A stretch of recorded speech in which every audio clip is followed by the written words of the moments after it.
Hi guys, welcome to my channel simple Kannadathi. ಇವತ್ತಿನ ಈ ವ್ಲಾಗಲ್ಲಿ ಮನೆಯಲ್ಲೇ ಖಾರದ ಪುಡಿ ಹೇಗೆ ಮಾಡ್ಕೋಬೋದು ಅನ್ನೋದನ್ನು ಹೇಳ್ಕೊಡ್ತೀನಿ. ಸೊ ನೋಡ್ಬೋದು, ಈಗ ನಾನು ಇಲ್ಲಿ ಕಬ್ಬಿಣದ ಒಂದು ಬಾಣಲಿನ ಇಟ್ಕೊತಾ ಇದ್ದೀನಿ.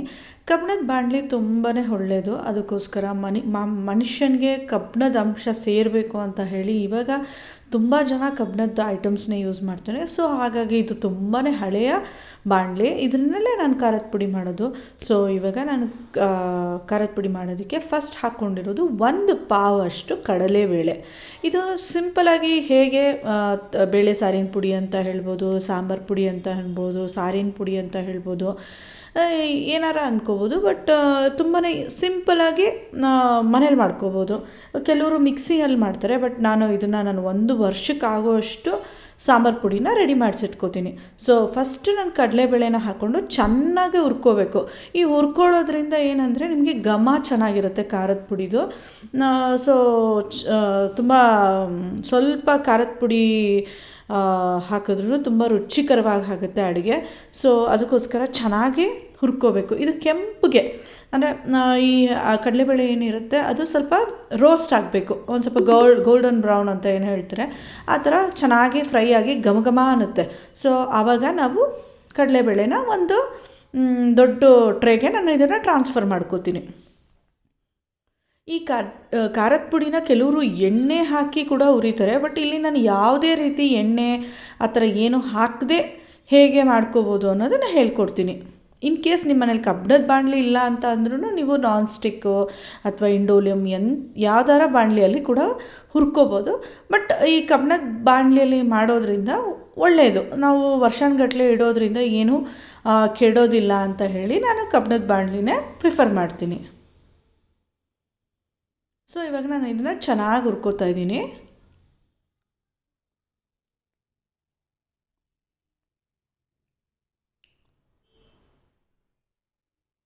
ಇದು ನನಗೆ ಆಲ್ಮೋಸ್ಟ್ ಇವಾಗ ನಾನು ಖಾರದ ಪುಡಿ ಮಾಡಿದ್ರೆ ಇನ್ನು ನೆಕ್ಸ್ಟ್ ಇಯರ್ ನನಗೆ ಒನ್ ಇಯರ್ 2 ಮಂತ್ಸ್ ಆ ಥರ ಬಾಳಿಕೆ ಬರುತ್ತೆ ಖಾರದ ಪುಡಿ.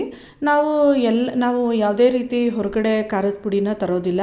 ಮತ್ತು ನನಗೆ ಬೇರೆ ಈ MTRದು ಅಂಥದ್ದೆಲ್ಲ ಸಾಂಬಾರು ಪುಡಿ ನಮಗೆ ಇಷ್ಟ ಆಗಲ್ಲ.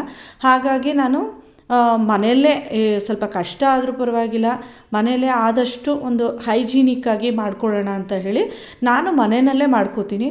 ಈ ಹಳ್ಳಿಗಳ ಕಡೆ ಎಲ್ಲ ಈಗ ನಮ್ಮೂರಲ್ಲೆಲ್ಲ ಖಾರದ ಪುಡಿನ ಮಾರ್ತಾರೆ. ಕೆಲವರು ಈಗ ನಮ್ಮ ಫ್ಯಾಮಿಲಿಯಲ್ಲೇ ತರಿಸ್ಕೋತಾರೆ, ಬಟ್ ನನಗೆ ಅಷ್ಟು ಖಾರದ ಪುಡಿ ತರಿಸಿ ಬಳಸೋ ಅಷ್ಟು ನನಗೆ ಇಷ್ಟ ಆಗಲ್ಲ. ಹಾಗಾಗಿ ನಾನು ಮನೆಯಲ್ಲೇ ಖಾರದ ಪುಡಿನ ಮಾಡ್ಕೋತೀನಿ. ಇದು ಏನಂದರೆ ಸ್ವಲ್ಪ ಒಂದು ದಿನ ನಾವು ಕಷ್ಟಪಟ್ಟರೆ ಆಲ್ಮೋಸ್ಟ್ 1 ಇಯರ್ ನಮಗೆ ಯಾವುದೇ ರೀತಿ ತೊಂದರೆ ಇರಲ್ಲ. ಸೊ ಅದಕ್ಕೋಸ್ಕರ ನಾವು ಮನೆಯಲ್ಲೇ ಮಾಡ್ಕೊಂಡ್ಬಿಟ್ರೆ ಈಸಿಯಾಗಿರುತ್ತೆ ಅಂತ ನಾನು ಮಾಡ್ಕೋತೀನಿ.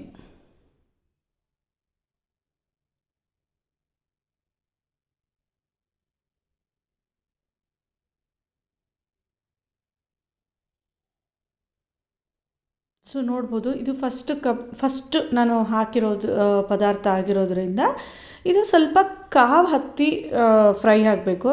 ಸೊ ಹಾಗಾಗಿ ಸ್ವಲ್ಪ ಲೇಟ್ ಆಗ್ತಾಯಿದೆ. ನೋಡ್ಬೋದು, ಈಗ ಆಲ್ಮೋಸ್ಟ್ ಚೆನ್ನಾಗಿ ರೋಸ್ಟ್ ಆಗ್ತಾ ಬರ್ತಾಯಿದೆ, ಘಮ ಅಂತ ಅನ್ನಿಸ್ತಾ ಇದೆ ನನಗೆ. ಇದನ್ನು ನಾನು ಇವಾಗ ಒಂದು ದೊಡ್ಡ ಪಾತ್ರೆಗೆ ಅದನ್ನು ಟ್ರಾನ್ಸ್ಫರ್ ಮಾಡ್ಕೋತೀನಿ.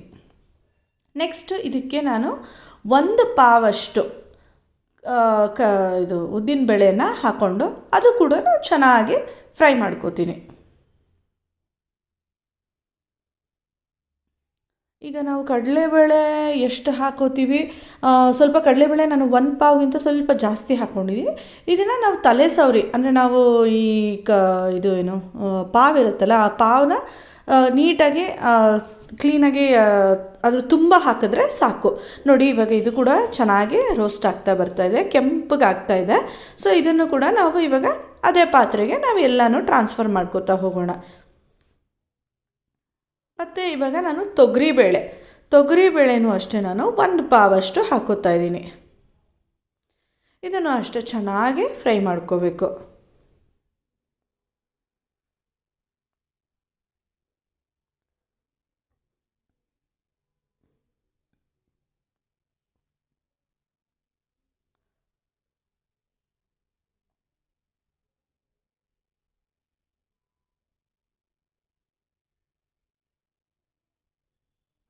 ಈಗ ಇದು ಕೂಡ ಆಲ್ಮೋಸ್ಟ್ ಚೆನ್ನಾಗಿ ಫ್ರೈ ಆಗ್ತಾ ಬರ್ತಾ ಇದೆ. ಇದು ಕೂಡ ಘಮ ಘಮ ಅಂತ ವಾಸನೆ ಬರ್ತಾ ಇದೆ. ಸೊ ಈಗ ಇದನ್ನು ಕೂಡ ನಾವು ಅದೇ ದೊಡ್ಡ ಪಾತ್ರೆಗೆ ಟ್ರಾನ್ಸ್ಫರ್ ಮಾಡ್ಕೊಳ್ಳೋಣ.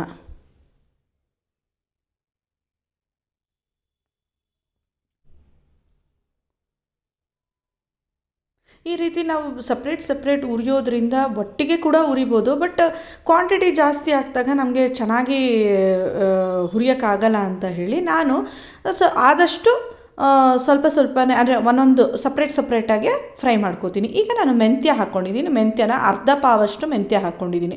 ಮೆಂತ್ಯ ಕೂಡ ಅಷ್ಟೇ ಚೆನ್ನಾಗಿ ಘಮ ಘಮ ಅನ್ನಬೇಕು. ಚೆನ್ನಾಗಿ ಹುರಿದ್ರೆ ಈ ಖಾರದ ಪುಡಿಗೆ, ಉಪ್ಪಿನಕಾಯಿಗಳಿಗೆ ಮೆಂತ್ಯನ ಚೆನ್ನಾಗಿ ಹುರ್ಕೋಬೇಕು. ಹುರ್ಕೊಳ್ಳೋದ್ರಿಂದ ಘಮ ಘಮ ಅಂತ ಚೆನ್ನಾಗಾಗುತ್ತೆ.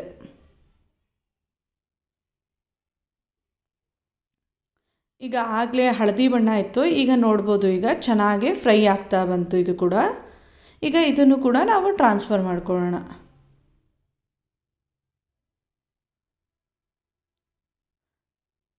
ಅದಾದಮೇಲೆ ನಾನು ಇದನ್ನು ಸಾಸಿವೆ ಹಾಕೋತಾ ಇದ್ದೀನಿ. ಸಾಸಿವೆನ ಅರ್ಧ ಪಾವಷ್ಟು ಸಾಸಿವೆ ಹಾಕೋತೀನಿ.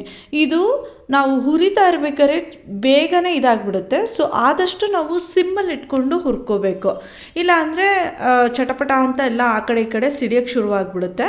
ಮತ್ತು ಇದು ಹೇಗೆ ಗೊತ್ತಾಗುತ್ತೆ ಅಂದರೆ ಚೆನ್ನಾಗಿ ಹುರಿತಾ ಬೆಳ್ಳಗಾಗುತ್ತೆ. ಕಪ್ಪಗಿರೋ ಸಾಸಿವೆ ಬಿಳಿಯಾಗ್ತಾ ಬರುತ್ತೆ. ಸೊ ಆವಾಗ ಇದು ನಮ್ಗೆ ಆಗಿದೆ ಅಂತ ಹೇಳಿ ಇದನ್ನು ನಾವು ನೋಡಿ, ಇವಾಗ ಆಗಲೇ ಹೇಗಿತ್ತು, ಈಗ ನೋಡಿ ಬೆಳ್ಳಗೆ ಆಗ್ತಾ ಬರ್ತಾ ಇದೆ. ಈಗ ಇದನ್ನು ಸಿಮ್ಮಲ್ಲಿ ಇಟ್ಕೊಂಡು ನಾನು ಇದನ್ನು ಅದೇ ಪಾತ್ರೆಗೆ ಟ್ರಾನ್ಸ್ಫರ್ ಮಾಡ್ಕೋತೀನಿ.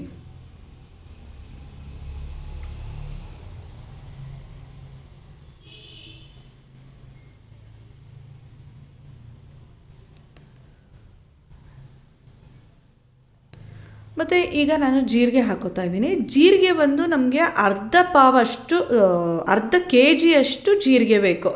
ಜೀರಿಗೆನ ನಾವು ಚೆನ್ನಾಗಿ ಹುರ್ಕೊಂಡಾಗ ನಿಮಗೆ ಅದು ಘಮ ಜೀರಿಗೆ ಉರಿಯೋ ಘಮ ಎಲ್ಲರಿಗೂ ಬೇಗ ಗೊತ್ತಾಗ್ಬಿಡುತ್ತೆ.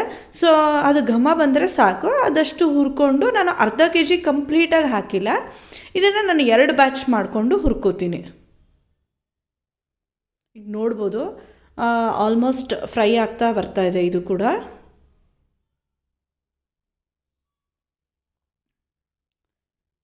ಈಗ ಇದನ್ನು ನಾನು ದೊಡ್ಡ ಪಾತ್ರೆಗೆ ಟ್ರಾನ್ಸ್ಫರ್ ಮಾಡ್ಕೋತೀನಿ.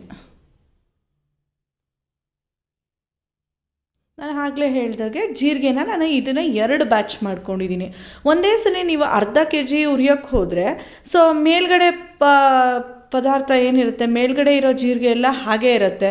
ಸೊ ನಾವು ಸರಿಯಾಗಿ ಕೈ ಆಡದೇ ಇರೋದ್ರಿಂದ ಅದು ಅಷ್ಟು ಚೆನ್ನಾಗಿ ರೋಸ್ಟ್ ಆಗೋಲ್ಲ. ಹಾಗಾಗಿ ನಾನು ಇದನ್ನು ಅರ್ಧ ಕೆ ಜಿ ಇರೋದ್ರಿಂದ ಕಾಲು ಕೆ ಜಿ ಸಪ್ರೇಟ್ ಮಾಡಿಕೊಂಡು ಹುರ್ಕೊಂಡು, ಇದು ನೋಡಿ ಇವಾಗ ಇದು ಕೂಡ ಆಲ್ಮೋಸ್ಟ್ ಆಯ್ತಾ ಬಂತು. ಇದನ್ನು ಕೂಡ ನಾನು ಅದಕ್ಕೆ ಟ್ರಾನ್ಸ್ಫರ್ ಮಾಡ್ಕೋತೀನಿ. ಈಗ ಕಾಳುಮೆಣಸನ್ನು ನಾನು ಅರ್ಧ ಪಾವಷ್ಟು ಕಾಳುಮೆಣಸು ಹಾಕೋತಾ ಇದ್ದೀನಿ. ಇನ್ ಕೇಸ್ ನಿಮ್ಗೆ ಏನಾರ ಇದ್ರದ್ದು ಎಷ್ಟೆಷ್ಟು ಪದಾರ್ಥಗಳು ಹಾಕಿದೆ ಅಂತ ಏನಾರ ಲಿಸ್ಟ್ ಬೇಕು ಅಂತ ಹೇಳಿದರೆ ನನಗೆ ಕಮೆಂಟ್ ಬಾಕ್ಸಲ್ಲಿ ಕಮೆಂಟ್ ಮಾಡಿ. ಸೊ ದಟ್ ನಾನು ನಿಮಗೆ ಮೆಸೇಜ್ ಮಾಡ್ತೀನಿ. ಈಗ ಕಾಳುಮೆಣಸು ಅಷ್ಟೇ, ಅದು ಹುರಿತಾ ಫುಲ್ ಚಟಪಟ ಅನ್ನೋಕ್ಕೆ ಶುರುವಾಗುತ್ತೆ. ಮತ್ತು ನೋಡ್ಬೋದು ಇವಾಗ ತುಂಬ ಹೊಗೆ ಬರ್ತಾ ಇದೆ. ಇದನ್ನು ಹೈ ಫ್ಲೇಮಲ್ಲಿ ಇಟ್ಕೊಂಡು ಹುರ್ಕೋಬೋದು. ಬೇಗ ಏನಂದರೆ ಕೈ ಆಡ್ತಾ ಇರಬೇಕು. ಇಲ್ಲಾಂದರೆ ನಿಮ್ಗೆ ಆಗಲ್ಲ ಅಂತ ಹೇಳಿದ್ರೆ ಅವಾಗವಾಗ ಸಿಮ್ ಮಾಡ್ಕೊಂಡು ಹುರ್ಕೊಳ್ಳಿ. ನೋಡಿ ಇವಾಗ ಇದು ಆಲ್ಮೋಸ್ಟ್ ಆಯ್ತಾ ಬಂತು. ಇದನ್ನು ನಾವು ಪಾತ್ರೆಗೆ ಟ್ರಾನ್ಸ್ಫರ್ ಮಾಡ್ಕೊಳ್ಳೋಣ. ಮತ್ತು ಇವಾಗ ನಾನು ಗೋಧಿ ಹಾಕೋತಾ ಇದ್ದೀನಿ. ಕೆಲವರು ಅಕ್ಕಿ ಹಾಕೋತಾರೆ. ಆ ಅಕ್ಕಿ ಹಾಕೋದ್ರಿಂದ ಸಾಂಬಾರು ನಾವೇನಾರು ಅಕಸ್ಮಾತ್ ಉಳ್ಕೊಳ್ತು, ಆವಾಗ ನಾವು ಅದನ್ನು ಕುದಿಸ್ಬೇಕಾಗತ್ತೆ. ಅಕಸ್ಮಾತ್ ಕುದಿಸೋದು ಮರ್ತೋಯ್ತು ಅಥವಾ ಫ್ರಿಜ್ಜಲ್ಲಿ ಇಡೋದು ಮರ್ತೋಯ್ತು ಅಂತ ಹೇಳಿದಾಗ ಅದು ಹಾಳಾಗೋ ಚಾನ್ಸಸ್ ಇರುತ್ತೆ. ಸೊ ಅದಕ್ಕೋಸ್ಕರ ನಾವು ಗೋಧಿ ಹಾಕೋದ್ರಿಂದ ಅದು ಮೈಗೂ ಒಳ್ಳೆಯದು, ಮತ್ತು ಚೆನ್ನಾಗಿ ಹಾಳಾಗೋದು ಇಲ್ಲ, ಸಾಂಬಾರು ಹಾಳಾಗೋದು ಇಲ್ಲ, ಮತ್ತು ಫ್ಲೇವರ್ಫುಲ್ ಆಗಿರುತ್ತೆ. ಮತ್ತು ಇವಾಗ ನಾನು ಧನಿಯಾ ಹಾಕೋತಾ ಇದ್ದೀನಿ. ಇದು ಧನಿಯಾ ನನಗೆ ಆಲ್ಮೋಸ್ಟ್ 3/4 ಕೆ ಜಿ ಧನಿಯಾ ಇದೆ. ಇದನ್ನು ಅಷ್ಟೇ ನಾನು ಒಟ್ಟಿಗೆ ಹಾಕ್ಕೊಂಡು ಹುರ್ಕೊಳ್ಳಲ್ಲ. ಸಪ್ರೇಟ್ ಒಂದು 2 ಬ್ಯಾಚ್ ಅಥವಾ 3 ಬ್ಯಾಚ್ ಮಾಡಿಕೊಂಡು ಇದನ್ನು ಹುರ್ಕೋತೀನಿ. ಚೆನ್ನಾಗಿ ಹುರ್ಕೋಬೇಕು.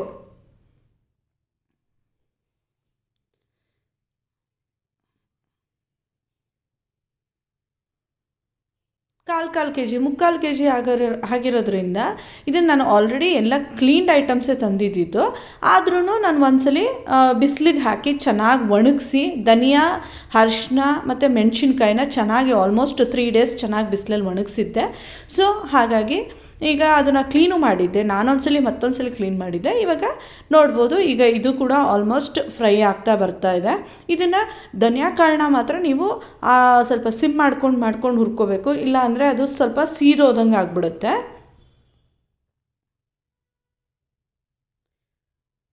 ಈಗ ಇನ್ನೊಂದು ಬ್ಯಾಚು ಧನಿಯಾ ಕಾಳು ಹಾಕ್ತಾಯಿದ್ದೀನಿ.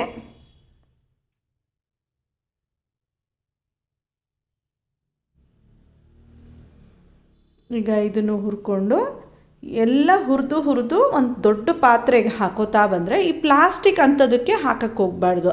ಸೊ ದಟ್ ಆವಾಗ ಅದು ಬಿಸಿಗೆ ಶಾಖಕ್ಕೆ ಮೆಲ್ಟ್ ಆಗ್ತಾ ಬರುತ್ತೆ. ಈಗ ನಾನು ನಾವು ಒಗ್ಗರಣೆಗೆ ಹಿಂಗೆ ಹಾಕ್ತೀವಿ, ಬಟ್ ಇದು ನಾವು ಈ ಥರ ಹುರಿದು ಹಾಕೋದ್ರಿಂದ ಸಾಂಬಾರು ಪುಡಿ ಗಮ್ ಅಂತ ತುಂಬ ಚೆನ್ನಾಗಿರುತ್ತೆ. ಅದಕ್ಕೋಸ್ಕರ ನಾನು ಇಲ್ಲಿ 2 ಪ್ಯಾಕೆಟಷ್ಟು ಹಿಂಗನ್ನು ತೊಗೊಳ್ತಾ ಇದ್ದೀನಿ. ಇದನ್ನು ಚೆನ್ನಾಗಿ ಹುರಿದು ಮೀಡಿಯಮ್ ಲೋ ಫ್ಲೇಮಲ್ಲಿ ಇಟ್ಕೊಂಡು ಹುರ್ಕೋಬೇಕು, ಇಲ್ಲಾಂದರೆ ಇದು ಬೇಗನೆ ಸೀದೋಗ್ಬಿಡುತ್ತೆ. ನೋಡಿ, ಇವಾಗ ಇದು ಕೂಡ ಆಲ್ಮೋಸ್ಟ್ ಆಯ್ತಾ ಬಂತು. ಈಗ ಇದನ್ನು ಅದೇ ಇದಕ್ಕೆ ಹಾಕೋತೀನಿ. ಅದಾದಮೇಲೆ ಈಗ ನಾನು ಅರಿಶಿನ ಆಲ್ರೆಡಿ ಬಿಸಿಲಲ್ಲಿ ಒಣಗಿಸಿ ಅದನ್ನು ಸಣ್ಣದಾಗಿ ಪೀಸ್ ಮಾಡಿದ್ದೀನಿ. ಏನಕ್ಕೆ ಅಂತ ಹೇಳಿದ್ರೆ, ಹುರಿಯೋದಕ್ಕೆ ನಾವು ದಪ್ಪ ಅರಿಶಿನದ ಕೊಂಬನ್ನ ಹುರಿಯೋದಕ್ಕೆ ಆಗಲ್ಲ, ಮತ್ತು ಅದ್ರ ಒಳಗಡೆ ಶಾಖ ತಗಲಲ್ಲ. ಸೊ ಹಾಗಾಗಿ ನಾನು ಇದನ್ನು ಕುಟ್ಟಿಟ್ಕೊಂಡು, ಅಂದರೆ ಒಂದೊಂದು ಅರಿಶಿನದ ಕೊಂಬನ್ನ ಒಂದೊಂದು 4-5 ಭಾಗ ಆ ಥರ ಮಾಡಿಟ್ಕೊಂಡ್ರೆ ಸೊ ದಟ್ ನಮಗೆ ಚೆನ್ನಾಗಿ ಫ್ರೈ ಆಗುತ್ತೆ. ಸೊ ಇದು ಆಯ್ತಾ ಬಂತು. ಸೊ ಇದನ್ನು ಕೂಡ ನಾವು ಟ್ರಾನ್ಸ್ಫರ್ ಮಾಡ್ಕೊಳ್ಳೋಣ. ಇವಾಗ ನಾನು ಇದು ಬ್ಯಾಡಗೆ ಮೆಣಸಿನ್ಕಾಯಿ ತೊಗೊಂಡಿದ್ದೀನಿ. ಬ್ಯಾಡಗೆ ಮೆಣಸಿನ್ಕಾಯಿನ ನಾನು ಇದು ಬಣ್ಣಕ್ಕೋಸ್ಕರ ಹಾಕೋದು ನಾವು. ಸೊ ಹಾಗಾಗಿ ಇದನ್ನು ನಾನು 1/4 kg ಅಷ್ಟು ಬ್ಯಾಡಗೆ ಮೆಣಸಿನ್ಕಾಯಿನ ತೊಗೊಂಡಿದ್ದೀನಿ. ಸೊ ಇದನ್ನು ನಾವು ಹೇಗೆ ಹುರ್ಕೋಬೇಕು, ಇದಕ್ಕೂ ನಾನು ಯಾವುದೇ ರೀತಿ ಎಣ್ಣೆ ಏನೂ ಬಳಸದೆ ಹುರ್ಕೋತಾ ಇದ್ದೀನಿ. ಮೀಡಿಯಮ್ ಫ್ಲೇಮಲ್ಲಿ ಹುರ್ಕೋಬೇಕು, ಬಟ್ ನಾನು ಇಲ್ಲಿ ಸ್ವಲ್ಪ ಹೈ ಫ್ಲೇಮ್ ಮಾಡಿದ್ದೀನಿ. ನೋಡಿಕೊಂಡು ಕಮ್ಮಿ ಆಯಿತು ಜಾಸ್ತಿ ಆಯಿತು ಅಂತ ಅಂದಾಗ ನಾನು ಕಮ್ಮಿ ಮಾಡ್ಕೋತಾ ಇದ್ದೀನಿ. ನೋಡ್ಬೋದು, ಇವಾಗ ಚೆನ್ನಾಗಿ ಕೈಯಿಂದ ಅಡಿಯಿಂದ ತೆಗ್ದು ನೀಟಾಗಿ ಹುರ್ಕೊಂಡು ಅದು ಕೂಡ ನಾನು ಇವಾಗ ಇದರೊಳಗಡೆ ಹಾಕೋತಾ ಇದ್ದೀನಿ. ಈಗ 1/4 kg ಬ್ಯಾಡಗೆ ಮೆಣಸಿನ್ಕಾಯಿ ಆದಮೇಲೆ ನಾನು ಆಲ್ಮೋಸ್ಟ್ 1 kg ಅಷ್ಟು ಗುಂಟೂರು ಮೆಣಸಿನ್ಕಾಯಿನ ತೊಟ್ಟು ಬಿಡಿಸಿ ಬಿಸಿಲಲ್ಲಿ ಚೆನ್ನಾಗಿ ಒಣಗಿಸಿರೋದನ್ನು ಚೆನ್ನಾಗಿ ಹುರ್ಕೋತಾ ಇದ್ದೀನಿ. ಈಗ ಪಾತ್ರೆ ಫಿಲ್ ಆಗಿರೋದ್ರಿಂದ ಇನ್ನೊಂದು ಪ್ಲೇಟ್ ಸ್ವಲ್ಪ ಹಾರ್ಕೊಳ್ಳಿ ಅಂತ ಹೇಳಿ ಆ ಪರಾತಿಗೆ ಮೆಣಸಿನ್ಕಾಯಿನೆಲ್ಲ ಟ್ರಾನ್ಸ್ಫರ್ ಮಾಡಿಕೊಂಡೆ. ನಾನು ಮೆಣಸಿನ್ಕಾಯಿನ ಸುಮಾರು 4-5 ಸಲ ಹುರಿದೆ, ಬಟ್ ಈ ವಿಡಿಯೋದಲ್ಲಿ ನಾನು ತೋರ್ಸೋಕ್ಕೆ ಹೋಗಿಲ್ಲ, ಯಾಕಂದರೆ ತುಂಬ ಲೆಂತಿ ಆಗುತ್ತೆ ವಿಡಿಯೋ. ಮತ್ತು ಲಾಸ್ಟಲ್ಲಿ ಕರ್ಬೇವಿನ ಸೊಪ್ಪನ್ನ ಚೆನ್ನಾಗಿ ತೊಳೆದು ಬಿಸಿಲಲ್ಲಿ ಒಣಗಿಸಿ ಅದನ್ನು ಕೂಡ ಸ್ವಲ್ಪ ಹುರಿದು ಹಾಕಿದ್ರೆ ಫ್ಲೇವರು ತುಂಬ ಚೆನ್ನಾಗಿರುತ್ತೆ. ಇವಾಗ ನೋಡಿ, ನಾನು ಮಿಲ್ ಮಾಡಿಸ್ಕೊಂಡು ಬಂದೆ. ಮಿಲ್ಲಲ್ಲಿ ನನಗೆ ಯಾವುದೇ ರೀತಿ ವೀಡಿಯೋ ಮಾಡ್ಕೊಳ್ಳೋಕ್ಕಾಗಲಿಲ್ಲ. ಸೊ ಮಿಲ್ಲಿಂದ ಬಂದಿದ್ದ ತಕ್ಷಣ ಅದನ್ನು ಖಾರದ ಪುಡಿನ ನಾನು ಒಂದು ನ್ಯೂಸ್ ಪೇಪರ್ ಹಾಕಿ ಆ ನ್ಯೂಸ್ ಪೇಪರ್ ಮೇಲೆ ಸ್ಪ್ರೆಡ್ ಮಾಡ್ತಾಯಿದ್ದೀನಿ. ಏನಕ್ಕೆ ಅಂದರೆ ಅದು ತುಂಬ ಬಿಸಿ ಇರುತ್ತೆ ಖಾರದ ಪುಡಿ. ಸೊ ಅದಕ್ಕೋಸ್ಕರ ನಾನು ಇವಾಗ ಒಂದು ನ್ಯೂಸ್ ಪೇಪರ್ ಮೇಲೆ ಸ್ಪ್ರೆಡ್ ಮಾಡ್ತೀನಿ. ಮತ್ತು ಇದನ್ನು ನಾನು ಒಂದ್ರಿ ಆಡಿ ಒಂದು ಡಬ್ಬಿ, ಒಂದು ಕಂಟೈನರ್ಗೆ ಹಾಕಿ ಇಟ್ಕೋತೀನಿ, ಸ್ಟೋರ್ ಮಾಡ್ಕೋತೀನಿ. ಮತ್ತು ಇದಕ್ಕೆ ನಾನು ಮೇನ್ ಏನಂತಂದರೆ, ನಾನು ಈ ಕರ್ಬೇವಿನ ಸೊಪ್ಪನ್ನ ಆ್ಯಡ್ ಮಾಡ್ಕೋತೀನಿ, ಹಸಿ ಕರ್ಬೇವಿನ ಸೊಪ್ಪನ್ನ. ಸೊ ಸುಮಾರು ನಾವು 1 ವರ್ಷ ಇಟ್ಟರು ಆ ಕರ್ಬೇವಿನ ಸೊಪ್ಪು ಹಾಳಾಗಲ್ಲ. ಅದು ಹೇಗೆ ಅಂತ ನಂಗೆ ಇದುವರೆಗೂ ಗೊತ್ತಾಗಲಿಲ್ಲ. ನಮ್ಮ ತಾಯಿ ಕೂಡ ಹಾಗೆ ಮಾಡ್ತಾಯಿದ್ರು. ಅವರು ಖಾರದ ಪುಡಿಗೆ ಈ ಮಿಲ್ ಮಾಡಿಸ್ಕೊಂಡು ಬಂದಮೇಲೆ ಆ ಡಬ್ಬಿ ಒಂದ್ರಿ ಆಡಿ ಆ ಡಬ್ಬಿಗೆ ಹಾಕೋಕ್ಕೆ ಮುಂಚೆ ಕರ್ಬೇವಿನ ಸೊಪ್ಪನ್ನ ಮಿಕ್ಸ್ ಮಾಡಿ ಇಟ್ಕೊಳ್ಳೋರು. ಹಾಗೆ ನಾನು ಅವರ ಇದನ್ನೇ ನಾನು ಫಾಲೋ ಮಾಡೋದ್ರಿಂದ ಕರ್ಬೇವಿನ ಸೊಪ್ಪು ಹಾಕಿ ಇಟ್ಕೋತೀನಿ. ನೀವು ಸುಮಾರು 1 ವರ್ಷ ಇಟ್ಟಿದ್ರು ಆ ಕರ್ಬೇವಿನ ಸೊಪ್ಪು ಮಾತ್ರ ನಾವು ಹೇಗೆ ಹಾಕಿದ್ವಿ ಅದೇ ರೀತಿ ಇರುತ್ತೆ. ಏನಂದರೆ ಅದು ಚೆನ್ನಾಗಿ ಡ್ರೈ ಆಗಿರಬೇಕು, ಒಂಚೂರೂ ಒದ್ದೆ ಅಂಶ ಇರಬಾರ್ದು ಅಷ್ಟೇ ನಾವು ಹಾಕೋವಾಗ. ಈಗ ಒಂದ್ರಿ ಆಡಿ ಇನ್ನೊಂದು ನ್ಯೂಸ್ ಪೇಪರ್ ಮೇಲೆ ಹಾಕೋತಾ ಇದ್ದೀನಿ. ಇದೇನಪ್ಪ ನ್ಯೂಸ್ ಪೇಪರ್ ಮೇಲೆ ಹಾಕೋತಾ ಇದ್ದಾರೆ ಅಂತ ಅಂದರೆ, ಇಷ್ಟು ದೊಡ್ಡ ಪ್ಲೇಟ್ ನಮ್ಮ ಮನೇಲಿಲ್ಲ, ಹಾಗಾಗಿ ನಾನು ನ್ಯೂಸ್ ಪೇಪರ್ ಮೇಲೆ ಹಾಕೋತಾ ಇದ್ದೀನಿ. ಇವಾಗೆಲ್ಲ ಒಂದ್ರಿ ಆಡಿ ಕರ್ಬೇವಿನ ಸೊಪ್ಪು ಮಿಕ್ಸ್ ಮಾಡಿ ಒಂದು ಡಬ್ಬಿಗೆ ಹಾಕ್ಕೊಂಡು ಇಟ್ಕೊಳ್ತಾ ಇದ್ದೀನಿ. ನೋಡಿ ಹೇಗೆ ಮನೆಯಲ್ಲೇ ಸಿಂಪಲ್ ಆ್ಯಂಡ್ ಈಸಿಯಾಗಿ, ಸ್ವಲ್ಪ ಕಷ್ಟಪಡಬೇಕು. ಸೊ ನೋಡಿದ್ರಲ್ಲ ಹೇಗೆ ನಾನು ಮನೆಯಲ್ಲೇ ಖಾರದ ಪುಡಿ ಮಾಡಿಕೊಂಡೆ ಅಂತ. ನೀವು ಎಲ್ಲ ಒಂದ್ಸಲಿ ಟ್ರೈ ಮಾಡಿ ಈ ಥರ. ಸೊ ನಿಮಗೆ ಈ ವ್ಲಾಗ್ ಇಷ್ಟ ಆಯಿತು ಅಂತ ಅಂದ್ಕೊತೀನಿ. Thank you for watching simple Kannadathi. ಈ ವ್ಲಾಗ್ ಏನಾರ ಇಷ್ಟ ಆಗಿದ್ರೆ ಲೈಕ್, ಶೇರ್, ಕಮೆಂಟ್ ಮಾಡಿ. Thank you.